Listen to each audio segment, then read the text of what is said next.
చాలామంది builders sold out and చాలామంది builders కొన్ని ట్రూత్ చెప్పరు మనకి.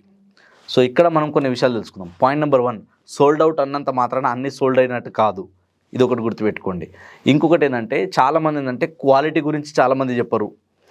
అంటే ఇంకొకటి మనకు చెప్పిన ఎమ్యూనిటీసు ఫెసిలిటీస్ అన్నీ కూడా అది ఏదైతే చెప్పిన టైం ఉందో అంతకన్నా ఎక్కువ టైం పట్టవచ్చు. ఇది కూడా చాలామంది చెప్పరు.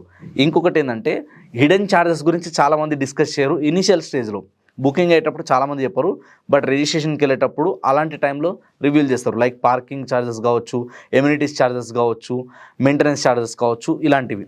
అండ్ అదేవిధంగా ఏంటంటే క్వాలిటీలో ఏమైనా లోపాలు జరిగినా, ఏమైనా అటు ఇటు చేంజెస్ జరిగినా కూడా అన్ని విషయాలు బయటికి చెప్పరు.